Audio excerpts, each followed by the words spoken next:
Hello, chess family. It's me, National Master Jesse James. It's time for another instructive chess miniature. I think you're really going to like this one. This one is an oldie but a goodie. This is with Boris Spassky, the guy who played against Fischer and lost. I mean, most people will lose in that kind of position. But yeah, he was an amazing player.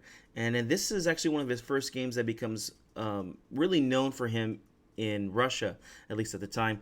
And yeah, it's a really beautiful game, and you can see his creativity in his chess. He's definitely been one of my favorite players, especially of the World Chess Champions. Let's see how Boris does it. He's going to be playing with the white pieces today.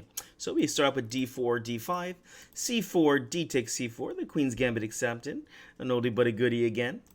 Knight f3, knight f6. This knight f3 is nice to point out because most people here might play this pawn move of e3 when, in fact, this would allow this interesting move of e5 here, and black has a really interesting game. That's why you see Boris play this knight f3 move, which is common theory.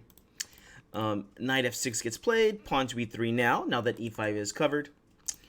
Pawn to e6, bishop takes c4, pawn to c5.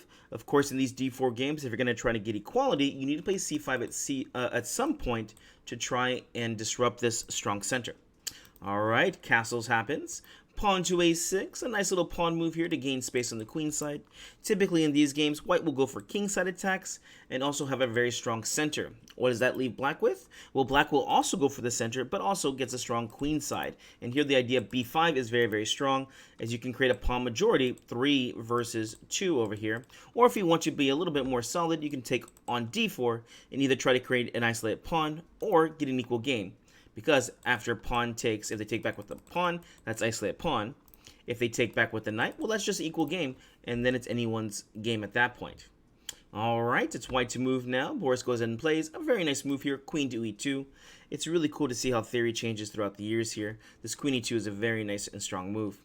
One of the ideas being is going to let this rook slide over to the d file. We'll see when why that's an important move in a little bit. Pawn b5 gets played, bishop to b3, allowing black, if they want to, play pawn to c4.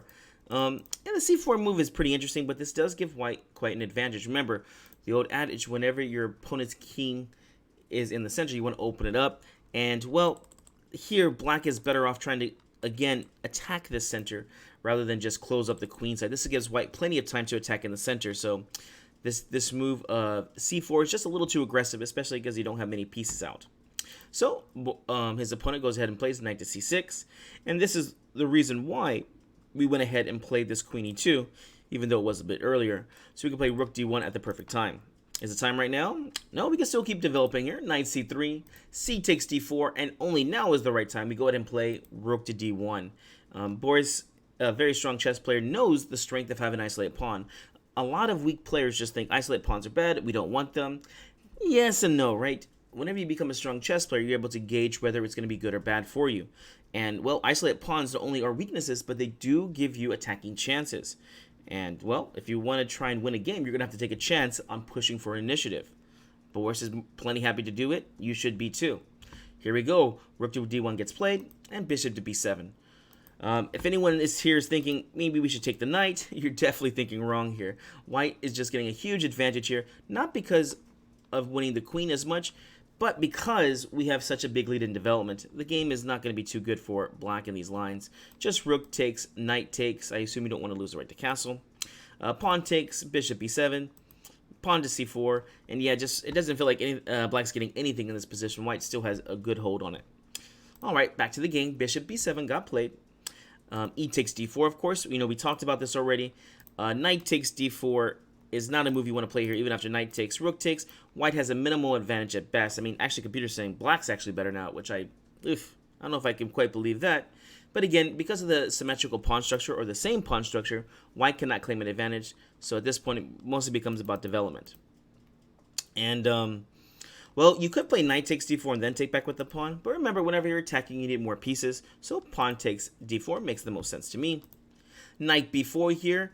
And, well, this is our first question of the game. White to move. What do you play here? This is isolated pawn, and black has played a very good move here with the idea of controlling the d5 square.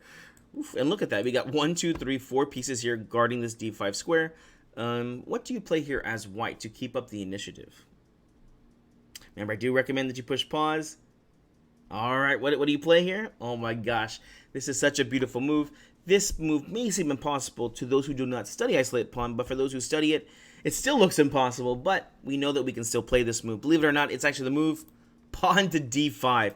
There's many moves here you can play that will be okay, but d5 was the best. Bishop g5 is a good move, but black can just play something like knight b to d5, and well, yep, this is very solid now. And once you see this move, well, you can't open up the game, right? We're trying to open up the game while the king's in the center. We need pawn trades. So this d5 is right on par. Any way that you take here, black is just going to be in a slightly worse position. Most of them are going to go ahead and go around to the same kind of position, but oof. Let's see what happens in the game. Knight takes on d5 because, well, if you don't, then I will take, right? So here, knight b takes on d5. Bishop to g5, exclam. I love this move so much. It's just developing and saying, you know what? I just need to clear the way here so I can get my pieces opened up. Without this pawn sacrifice, well, the rook would not be opened up. You're going to see how Boris is able to force some kingside weaknesses and also center weaknesses. Bishop b7. Okay, your turn. What do you play here to open up the game? This position looks beautiful. It looks like black is just holding the position. It looks like everything's going great for him. Figure it out. Push pause. I highly recommend you look through all the variations to see how do you open this game up. Alright, hopefully you took a second and did this. Here we play the beautiful move. Bishop takes on f6. It doesn't matter how you take back, the game is opened up and Boris gets his attack. Okay, there's a few moves here. Actually, there's only two, right? We can only take with the pawn or the bishop. Because of the pin, because we sacrificed that pawn, the knight can't take back here. Alright, so I guess we just play bishop takes. He goes ahead and plays g takes, which is the better move. What was wrong with bishop takes? Oh, he just lost a piece, buddy. I'm sorry. Here, just knight takes d5, bishop takes d5, bishop takes d5, and well, you're going to be losing more than just a piece here. The exchange will probably come soon, as bishop c6 winning the queen is about to happen. Oh my. So, black did play the best move. He goes ahead and plays g takes f6, and again, as Boris says in his quote underneath, you'll see that, man, he can get a little bit stubborn when he gets to this initiative.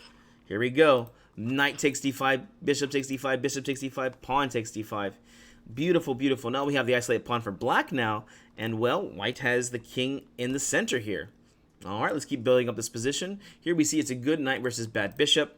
The knight jumped to d4, looking at this beautiful f5 square right here. King to f8, and well, knight goes to f5. What's a better square than this one? You can see lots of weak squares around this king. g7's weak, e7's weak.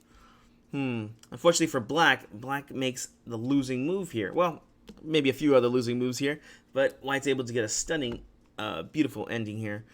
Pawn to h5 got played. It looks like he was probably thinking about trying to get the king to a safe square, or maybe this rook g8, rook g6 idea. Either way, this was the final losing move here. White to move and win. Please push pause, see if you can find it.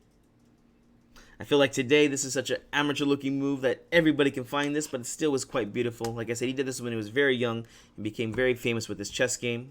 What does he play here? Rook takes on d5. He will not be stopped here. Well, the queen is a bit overloaded here trying to defend the bishop and the rook. Well, if you don't take back, you're just losing. Queen takes on d5, and the game is quite over here. Queen takes on e7 check, king g8, and queen takes f6. Give yourself full points, or 10 points, if you went ahead and found this whole continuation. If you found rook takes d5, queen takes e7, king g8, but you did not see knight e7, no points awarded to you. Why? Because when you're doing problem solving, you need to be able to see the whole plan. You can't just guess the right answers. Because if you wouldn't have played in a chess game, would you really play in a real game? You see what I'm saying? So this queen takes f6 and it's game over. Knight e7 check is being threatened and queen to g7 check. There was really no good move here, so black went ahead and resigned. Well, hope you enjoyed this very nice game from Boris Spassky. We'll see you in the next one.